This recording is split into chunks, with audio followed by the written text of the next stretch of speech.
Following the end of the Human Covenant War in 2553, the once mighty Covenant Empire was split into 1,000 pieces.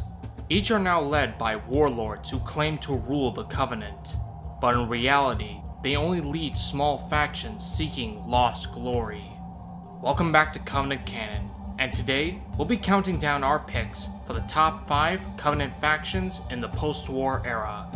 For this list, I've ranked down the most interesting Covenant factions in recent Halo media, with each having their different beliefs and structures. After all, what is it to be Covenant these days? Number 5. Jul Mdama's Covenant. Founded on the wayward colony of Heshdoros by the infamous Hand of the Didact, Jul Mdama. This faction was considered to be one of the most powerful post-war Covenant factions in recent years.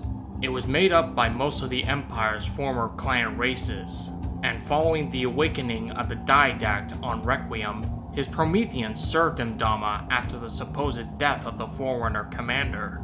But following their betrayal, and the death of Mdama at the hands of Fireteam Osiris, the Covenant Remnants was destroyed by the swords of Sanghelios after the Battle of Sunayon, exterminating the Covenant's light. Number 4.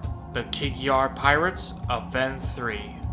On the volcanic planet of Ven 3, in the Joint Occupied Zone, many underground caverns became a hotspot for numerous Kig-Yar pirates, smugglers, black market arms dealers, and slavers.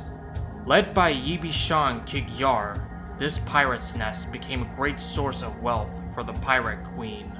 It also gave them much infamy as well, with Oni seeking their destruction with the aid of the UNSC Infinity, under the guise of retrieving a bioweapon from an Oni-hired Sangheli mercenary. Number 3. The Keepers of the One Freedom.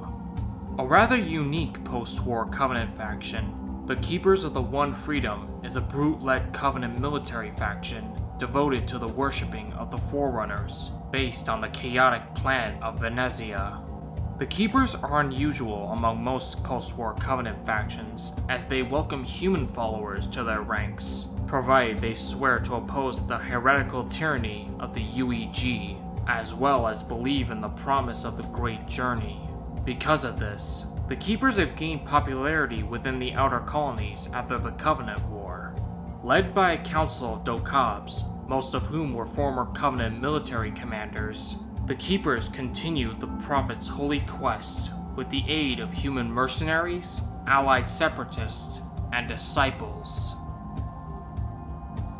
Number 2. The Banished. Ruthless and brutal. The Banished is a brute-led faction that was created not for the Covenant, but against it.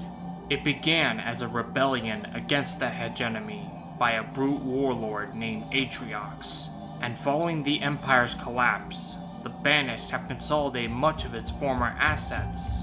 Made up of killers and mercenaries, the Banished is a meritocracy, where the strong prevail and the weak perished. They now fight against the UNSC Spirit of Fire to control the most powerful Forerunner installation in the galaxy, the Ark. Number 1. The Swords of Sanghelios. Originating thousands of years ago as an alliance of Kaidons, the Swords of Sanghelios is the official government of Sanghelios and of the Sangheli as a whole. Led by the Arbiter, Thel-Vadam, and his Grand Council of Kaidons, the Swords seek peace with the human race to build a new future for the elites. They've forsaken the old ways of the Covenant by embracing what they were before the Prophets came, and also challenging old traditions. These include allowing medics into their ranks and welcoming female Sangheli into their military. The Swords of Sanghelios have been challenged by many hostile factions over the years, and they all have fallen under the Arbiter's blade. And now, the keeps of Sanghelios have been unified for one purpose: to unify a fractured Sangheli people.